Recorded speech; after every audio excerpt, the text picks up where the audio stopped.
स्वागत है आप सभी का अपने YouTube चैनल यूनिक क्लासेस में।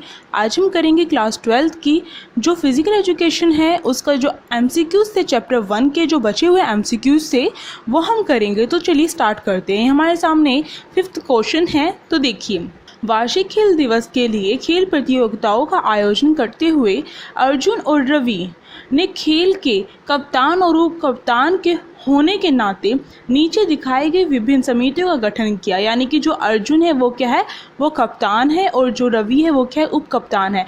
और इस पद पे होने के नाते वो क्या कर रहे हैं, जो खेल प्रतियोगिता आयोजन किया जा रहा है उसके लिए जो समितियों का गठन होना चाहिए उन समितियों का गठन कर रहे हैं। तो ये जो हमें नीचे दिए गए हैं ये समितियों का गठन किया गया है इनके द्वारा। अब इसके आधार पर हमसे प्रश्न पूछा जाएगा। तो देखिए, पहले आप इस जो ये डायग्राम है इसे देख लीजिए, इस फिगर को देख लीजिए। अब चलिए स्टार्ट करते हैं। हमारे सामने इसका पहला प्रश्न है, इस समिति के सदस्य मेहमानों और दर्शकों के स्वागत करने के लिए जिम्मेदार हैं।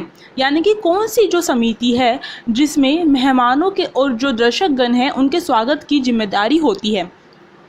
तो अगर आपने चैप्टर नंबर 1 देख रखा है तो आपको पता होगा, क्योंकि आपको पता है कि हमने जो चैप्टर नंबर 1 है उसके MCQs हम करवा रहे हैं। तो हमने क्या करवा रखा है, चैप्टर नंबर 1 जो है हमने वो पूरा करवा रखा है। यानी कि फिजिकल एजुकेशन के सारे चैप्टर्स कंप्लीट हैं, आपके नहीं देखे हैं तो जाइए फटाफट देख लीजिए।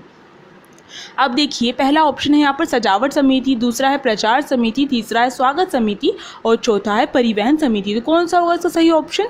अगर आता है तो जल्दी से कमेंट बॉक्स में बताइए।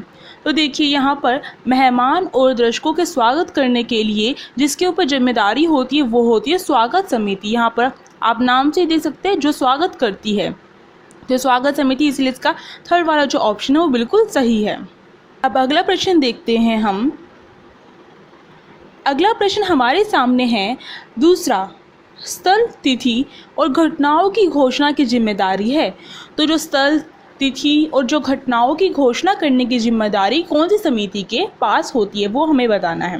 तो देखिए, अगर आपको इनमें से आता है, यानी कि आपको कोई भी क्वेश्चन आता है तो आप क्या कर सकते हैं, कमेंट बॉक्स में इसका आंसर दे सकते हैं खुद को चेक करने के लिए। या फिर दूसरा काम क्या कर सकते हैं, नोटबुक लेकर बैठिए और साथ में पेन लेकर बैठिए और आप क्या करें, मुझसे जब तक मैं आंसर बता रही हूँ उससे पहले वीडियो को पॉज करिए और फटाफट आप क्या करिए, जो इसके आंसर हैं आप लिखते जाइए साथ में और चेक करते जाइए कि आपको टोटल नंबर कितने मिले इन क्वेश्चंस के। तो देखिए, पहला ऑप्शन है प्रचार समिति, दूसरा है ग्राउंड समिति यानी ग्राउंड कमेटी, तीसरा है परिवहन समिति और चौथा है हमारे सामने इसका ऑप्शन अधिकारियों के लिए कमेटी। तो बताइए इसका सही आंसर क्या होगा? इसका सही आंसर होगा स्थल, तिथि और घटनाओं की जो घोषणा करने की जिम्मेदारी होती है वो किसकी होती है। यहाँ पर अगर उद्घोषणा समिति होती तो यहाँ पर क्या होता, उद्घोषणा होता, यानी कि जो समिति स्थल कहाँ पर खेल होगा, यानी कि खेल प्रतियोगिता होगी, टूर्नामेंट होगा, तिथि कौन से दिन होगी और घटना यानी कि जो खेल है वो कौन सा होगा। तो इसके बारे में जो समिति घोषणा करती है वो होती है उद्घोषणा समिति। पर आपने ऑप्शन में देखा कि उद्घोषणा समिति कहीं पर भी नहीं है, तो इसका ऑप्शन कौन सा सही होगा? तो अगर उद्घोषणा समिति नहीं है तो दूसरा हम देखें तो दूसरा ऑप्शन हमारे यहाँ पर देखिए प्रचार समिति। तो प्रचार समिति क्या करती है, स्थल, तिथि और घटना जो होती है उनका प्रचार करती है। यानी कि जब तक टूर्नामेंट आयोजित किया जाता है, आयोजित करने के बाद उसके जो आयोजित करने से पहले उसके बारे में जितनी भी इंफॉर्मेशन होती है उसका प्रचार करती है, प्रचार प्रसार करती है, यानी कि सबको घोषणा करती है। अगर हम एक उदाहरण ले, जैसे कि आपने देखा होगा गांव में क्या होता है, जो ढोल होते हैं, ढोल को बजाकर प्रचार किया जाता है कि आज इतने समय पर या फिर इस वक्त ये चीज़ होगी या फिर ये समारोह होगा। तो उसके बारे में ऐसे बताया जाता था पहले। तो इसी प्रकार से जो प्रचार समिति होती है वो भी घोषणा करती है कि इस तारीख को, इस तिथि को यहाँ पर और ये जो प्रतियोगिता है ये रखी जाएगी। तो इसके बारे में घोषणा करती है, इसलिए जो प्रचार समिति है वो इसका सही ऑप्शन होगा, ए वाला। अगला प्रश्न हमारे सामने तीसरा है, खेल आयोजनों की तैयारी और संचालन में डैश जो समिति है वो काम करती है। तो जो खेल आयोजन होते हैं उसकी तैयारी करने में और उसका संचालन करने में कौन सी समिति योगदान देती है, फिर कौन होता है। समिति यहाँ पर ये नहीं कहा गया है कि हमें समिति बताना है या फिर कुछ भी, हमें यह बताना है कि कौन खेल आयोजन करते समय तैयारी और संचालन किया जाता है, किस चीज़ में। तो पहला यहाँ पर ऑप्शन देखिए प्लानिंग, दूसरा है फॉर्मिंग कमेटी, तीसरा है दोनों ए और बी, और चौथा है यहाँ पर केवल प्रतिनिधि मंडल। तो यहाँ पर इसके बारे में आप ध्यान से देखिए, अगर आपने योजना, क्योंकि चैप्टर का नाम ही क्या है, खेलों में योजना है, तो जो प्लानिंग को हिंदी में योजना कहा जाता है, तो योजना का कार्य क्या होता है, यानी कि योजना प्लानिंग किस लिए की जाती है कि जो खेल है वो किस प्रकार से तैयार किया जाएगा, प्रतियोगिता किस प्रकार से होगी, और जो प्रतियोगिता है उसके आयोजन के करने के लिए तैयारी की जाती है, यानी कि डिस्कशन किया जाता है, एक प्लानिंग तैयार की जाती है, और उसके बाद किस प्रकार से उसका संचालन होगा उसके बारे में पहले से प्लानिंग की जाती है, योजना तैयार की जाती है। तो इसका जो फर्स्ट वाला ऑप्शन है वो बिल्कुल ठीक है, क्योंकि खेल आयोजन में तैयारी और संचालन में जो प्लानिंग होती है वो महत्वपूर्ण होती है, वो काम आती है। अगला प्रश्न हमारे सामने चौथा, प्रतियोगिता की सफलता के लिए पूरी जिम्मेदारी डैश की है। तो प्रतियोगिता की सफलता के लिए, यानी कि जो प्रतियोगिता है उसकी सफलता के लिए, जो भी प्रतियोगिता रखी जा रही है उसकी सफलता के लिए कौन किसके ऊपर सारी की सारी जिम्मेदारी होती है।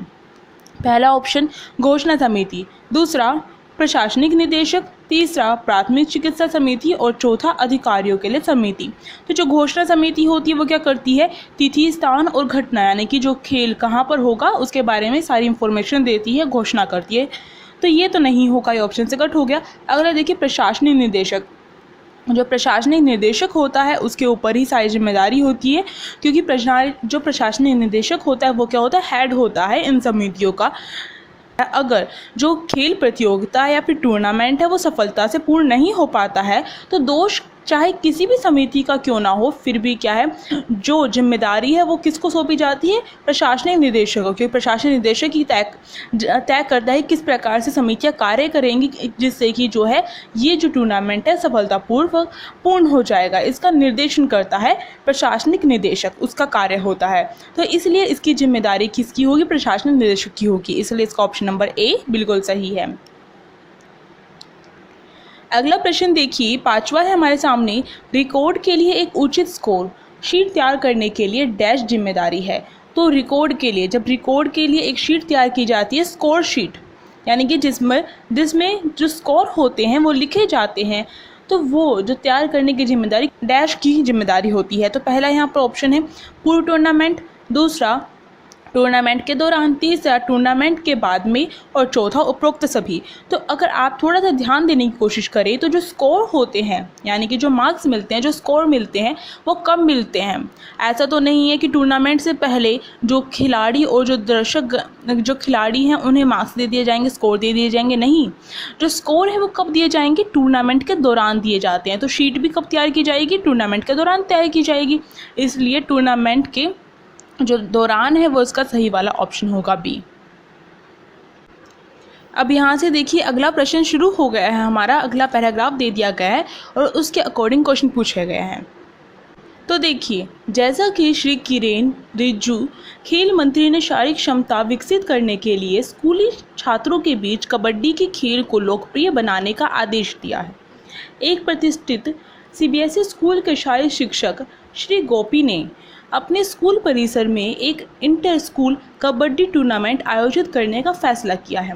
उचित फिक्सचर तैयार करने के बाद उन्होंने प्रो कबड्डी पैट्रन के टूर्नामेंट के संचालन के लिए प्रबंधन और प्रधानाचार्य से परामर्श कर लिया, लेकिन शारीरिक शिक्षक को प्रो कबड्डी टूर्नामेंट की जानकारी नहीं थी, इसलिए उन्होंने राष्ट्रीय कबड्डी रेफरी एसोसिएशन के साथ चर्चा की। यानी कि यहाँ पर क्या होगा, इस स्कूल के लिए, कोई भी XYZ स्कूल है उसके लिए क्या है, प्रो कबड्डी टूर्नामेंट उन्हें आयोजित करना है, और उसको लेकर जो शारीरिक शिक्षक है वहाँ का, उस स्कूल का, उसे कोई भी जानकारी नहीं है टूर्नामेंट को लेकर, और वो क्या कर रहे हैं, इस जानकारी को प्राप्त करने के लिए राष्ट्रीय कबड्डी रेफरी एसोसिएशन के साथ चर्चा कर रहे हैं। अब इसके आधार पर आपको प्रश्न देखने हैं। तो पहला प्रश्न हमारे सामने है, देखिए पहला प्रश्न है, इस प्रकार के टूर्नामेंट को आयोजित करने के लिए निम्न में से कौन सी विधि सबसे अच्छी है।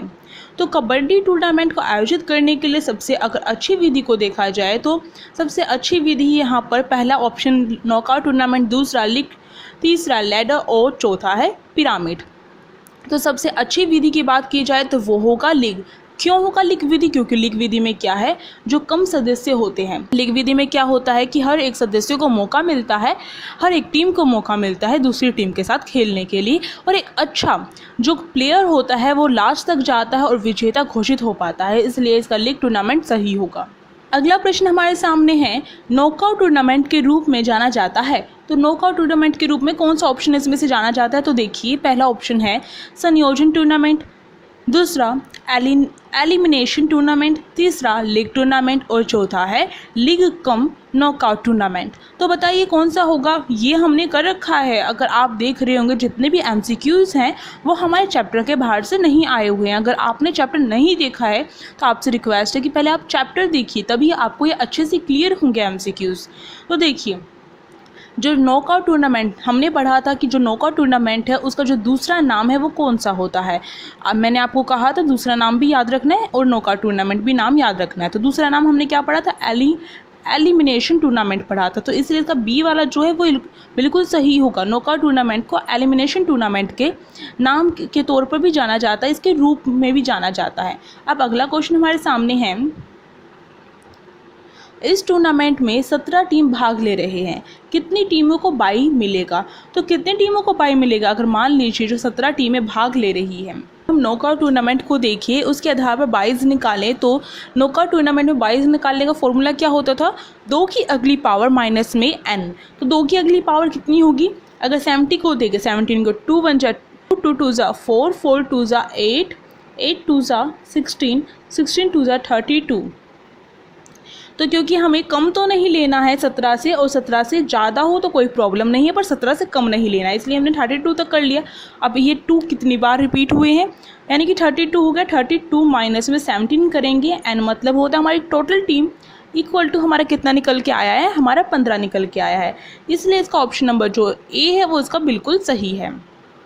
मैं आपको यहाँ पर एक बात बता दूँ, ये जो फर्स्ट वाला क्वेश्चन है इसमें आपको बताना है कि कौन सा इसमें से बेस्ट होगा। तो आप नॉकआउट भी बता सकते हैं और लीग भी बता सकते हैं। जैसे कि मैंने आपको लीग बताया था, मैंने उसका एक जो लाभ है वो देखा लीग का, इसलिए मैंने लीग बता दिया यहाँ पर। अगर आपको नॉकआउट का कोई अच्छा लाभ दिख रहा है तो आप नॉकआउट भी बता सकते हैं इसका। इसी के साथ ये वीडियो यहीं पर ख़त्म करनी होगी। अगर अच्छी लगी वीडियो और क्वेश्चंस अच्छे से समझ में आए तो आप क्या कर सकते हैं, वीडियो को लाइक कर सकते हैं, शेयर कर सकते हैं, और ज़्यादा से ज़्यादा आप शेयर करिए जिससे कि क्या सबको इसका फ़ायदा हो सके। और अगर आपने अभी तक मेरे चैनल को सब्सक्राइब नहीं किया है तो फटाफट चैनल को सब्सक्राइब कर लीजिए, क्योंकि इसी तरीके की और भी लेटेस्ट वीडियोज़ के लिए आपको अपडेट मिलता रहेगा। इसके लिए साइड में जो बेल आइकन है उसे प्रेस करना बिल्कुल मत भूलिएगा, जिससे कि न्यू वीडियोज़ की नोटिफिकेशन आपके फ़ोन में आ सके। और कमेंट करके ज़रूर बताइएगा कैसी लगी वीडियो। Thank you.